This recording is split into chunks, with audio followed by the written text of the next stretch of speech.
안녕하세요, YP스페이스입니다. 예전 한 영상에서 인테리어 상담 전엔 공사 관련 주의사항에 담긴 안내문을 꼭 챙겨가라고 언급한 적이 있는데요. 기억하시나요? 공사 주의사항은 업체가 공사를 할 때 반드시 지켜야 하는 아파트 규약인데요. 여러분들이 생각하시기엔 아파트가 만들어지고 사는 방식이 대부분 비슷하다 보니 주의사항도 비슷하지 않을까 싶으실 수 있는데 상이한 경우가 생각보다 많아요. 심지어 이 내용에 따라 공사가 어려워지기도 하고 비용이 상승하기도 하는데요. 따라서 오늘은 공사 주의사항 속 어떤 내용들이 공사에 영향을 미치는지 알아보도록 하겠습니다.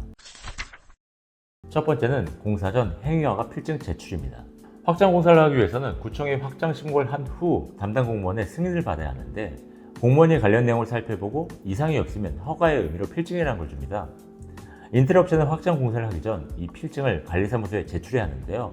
문제는 확장 관련 입주민 동의를 구하고 건축사무소를 통해 변경 건축 도면이 나오기까지 시간이 꽤 걸리고 무엇보다 구청 담당자의 성격에 따라 최종 승인을 해주는데 시간이 길어질 수 있다는 겁니다.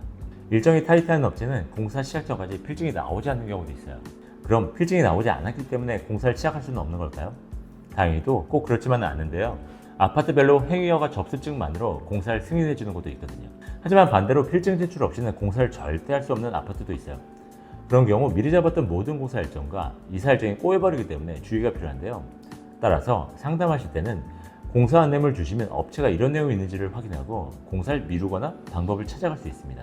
대부분은 한 달 이상의 여유 기간을 두고 공사를 준비하는 게 일반적이라서 공사 전에 필증이 나오기 마련이긴 한데 혹시나 확장 공사가 계획되어 있는데 시간적 여유가 없으시다면 미리미리 이 부분 알고 계시면 좋겠죠? 공사에 영향을 주는 주의사항 두 번째는 바로 자동식 소화기 필수 설치입니다. 자동식 소화기는 소방법에 따라 화재가 발생할 수도 있는 이 쿡탑 위에 설치하는 게 정석인데요. 건설 당시에는 준공을 얻기 위해 반드시 설치하지만 사실상 오랜 기간이 지나 망가진 채로 두시거나 중간에 공사를 하면서 없애는 분들이 생각보다 많습니다.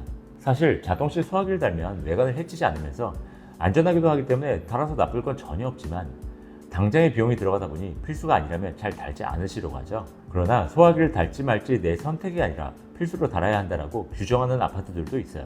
이러한 곳의 경우 대부분 공사가 완료되고 그 부분이 제대로 지켜졌는지 확인까지 하다 보니 시공을 안 할 수는 없습니다. 하지만 소화기 시공이 난해한 경우도 있고 설치 비용이 높아지는 경우도 있는데요.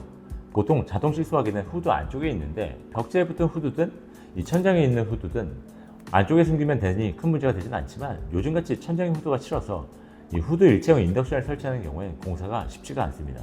이유는 당연하게도 소화기에 본체를 숨길 곳이 없기 때문이에요. 이런 곳에 자동식 소화기를 설치하려면 다른 장소에 소화 분말을 놓고 분말에 연결될 노즐을 천장 안쪽에 연결해서 후드 일체형 인덕션 위쪽에 설치해야 하는데 이 시공 과정이 만만치가 않죠. 그렇다 보니 자동식 소화기 설치 비용도 일반적인 경우보다 더 들고 노즐 넣기 위해 천장을 따내고 막는 등 부수적인 공사도 들어가야 하니 비용이 추가적으로 더 들어가게 됩니다. 공사에 영향을 주는 주의사항 세 번째는 비상등 필수 설치입니다. 예전엔 정전이 났을 때 비상전력으로 집안 내 비상등에 불이 들어오겠는데요. 요즘같이 핸드폰이 대중화된 시대에선 폰 후레쉬 안 하면 다 비출 수 있으니 사실상 필요없는 요소라서 대부분 인테리어 공사를 하면서 비상등을 제거하게 됩니다. 보통 비상등은 거실 TV 벽면에 있는 이 거실 스위치와 보일러 컨트롤러, 인터폰과 같이 있는 경우가 대부분인데요. 거실 벽면에는 비상등뿐만 아니라 많은 제품들이 시공되어 있다 보니 지저분한 느낌이 들 수 있어요. 인터폰이나 컨트롤러 같은 제품들은 제거를 하면 문제가 생기지만 이 비상등은 요즘 같은 시대엔 불필요하다 보니 거실 벽면을 조금이라도 깔끔하게 유지하기 위해서는 제거를 하는 추세죠. 하지만 이런 상황에 대한 이해보다는 무조건 비상등을 제거하지 말고 설치하라고 하는 관리사무소들이 있습니다. 20년 전에 만들어진 공사 관련 주의사항을 시대의 변화에 맞게 수정하지 않고 그대로 지키려고 하는 거죠. 관리사무소 입장에서야 본인들이 직접 사는 곳이 아니고 무엇보다 비상등이 있다고 해서 나쁠 건 전혀 없기 때문에 그 규정을 수정할 필요가 없다고 생각하겠으나 이렇게 비상등을 없애지 못하게 되면 비상등 조명도 구매해야 하다 보니 추가적인 비용이 생기게 돼요. 공사에 영향을 주는 주의사항 네 번째는 외부 샤시 색상 통일입니다. 샤시 공사를 할 때 외부 샤시의 색상을 기존 색상과 통일해서 시공하려고 하는 아파트들이 있는데요. 오래된 아파트들은 외부창이 알루미늄 샤시라서 대부분 회색빛을 띠는데 샤시를 발주 넣을 때 외부에 필름을 시공해서 비슷한 회색 계열로 맞추라고 하는 곳들이 있습니다. 아무래도 외관 색상이 달라 지저분해 보이면 아파트의 매력도가 떨어지고 가격에도 영향을 준다는 생각이 있을 것 같은데요. 번외로 주상복합 아파트의 경우 준공 당시부터 금속 샤시로 되어 있는데 샤시 교체 자체를 허용하지 않기도 해요. 아무리 비슷한 색상으로 해도 티가 날 거라고 생각하기 때문이겠죠. 다시 돌아가서 외부 샤시의 색상을 통일시키려면 그게 다시 비용으로 이어지는데요.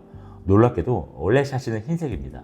신축 아파트 중에 나무 색상 샤시가 들어간 곳이 보이는데 그건 흰색 샤시에 필름을 다시 더 씌운 거예요. 집 분위기를 위해 건설사들이 애초에 샤시를 그렇게 제작한 거죠. 내부에 필름을 하는 경우에 집 분위기를 위해 내가 선택하는 부분이겠지만 외부의 경우에는 평상시 주거하면서 내가 느끼지도 누리지도 못한 부분이라 공사 비용을 추가적으로 내는 게 아까우실 텐데요. 관리사무소 규약으로 지정되었다면 반드시 지킬 수밖에 없고 이는 공사 비용의 상승으로 이어지죠. 공사에 영향을 주는 주의사항 5번째는 실외기 외부 설치 금지입니다. 말 그대로 실외기를 외부에 달지 못하게 하는 아파트들도 있는데요. 보통은 아파트 난간대에 실외기를 설치하는데 이를 허용하지 않는 곳도 있다는 겁니다. 아마 실외기를 난간대에 달면 지저분해 보이기도 하고 위험해서 정한 규칙이 아닐까 싶은데요. 저도 어느 정도는 이해가 가지만 실외기를 외부에 달지 못해 베란다에 둔다면 여름철 에어컨을 돌릴 때 실외기에서 발생한 열 때문에 안방 베란다를 나가는 게 고통스러워져요. 물론 이 부분은 공사 안내문을 굳이 보지 않아도 미리 파악할 수 있는데요. 집을 구매하는 과정에서 집 구조를 자연스럽게 보게 될 거고 집 내부에 실외기실이 있는지 없는지는 바로 알 수가 있죠. 혹시나 쌓여있는 짐 때문에 실외기실이 있는지 없는지 파악이 어려운 분들이 계시다면 안방 베란다만 열어보셔도 바로 확인이 가능합니다. 실외기를 외부에 달지 못한 경우라면 안방 베란다 앞에 놓여져 있을 거거든요. 어느 누구도 외부에 설치가 가능한데 내부에 두지는 않을 테니 말이죠. 이마저도 확인을 못하셨다면 로드뷰를 보시거나 1층에 나와 아파트 외관을 보시면 이 아파트가 실외기를 안에 둬야 하는 곳인지 밖으로 빼도 되는 곳인지 바로 알 수 있을 거예요. 공사에 영향을 주는 주의사항 대망의 6번째는 아파트 출입 시간입니다. 공사 시작을 9시 이전에 허용해주는 곳은 잘 없고 대부분 9시에서 10시 사이에 시작하라고 하는데요. 사실 이렇게 공사 시간을 규정해도 그 시간에 딱 맞춰 도착하진 않는 게 대부분입니다. 업무가 시작하기 전 미리 도착해서 장비나 자재를 올리거나 전날 일하면서 나온 쓰레기를 치우는 등 작업이 가능한 환경을 만들고 인테리어 업체와 공사 방향 회의를 하기도 해야 하거든요. 그러다가 공사 시작 시간이 되면 본격적인 공사를 시작하게 되죠.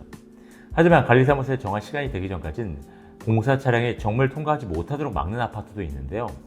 이런 경우에 업무의 시작이 늦어지게 돼서 하루 중 공사를 할 수 있는 시간이 많이 줄어들게 되죠. 공사 시작 시간이 되면 기술자들이 본격적으로 작업에만 집중해야 하는데 그제서야 자재를 올리거나 현장 소장과 이야기를 나눠야 하는 사태가 발생해요. 결국 이런 아파트들은 같은 작업량이라도 일의 효율성이 떨어지기 때문에 평상시 작업자보다 더 많은 수의 사람이 들어와야 하고 이는 결국 공사 비용으로 이어지게 됩니다. 따라서 이런 부분들은 상담할 때부터 언급을 해 주셔야 공사업체도 이런 부분을 감안한 후 견적을 드릴 수 있거든요. 어떤가요? 영상 쭉 보고 나니 앞으로 업체와 상담하기 전엔 공사 관련 주의사항을 꼭 챙겨가야겠다는 생각이 드시죠? 이 외에도 더 많은 내용들이 있지만 오늘은 여기까지만 다루도록 하겠습니다. 이번 영상도 작은 도움이나마 되었기를 바라면서 영상 마치도록 하겠습니다. 감사합니다.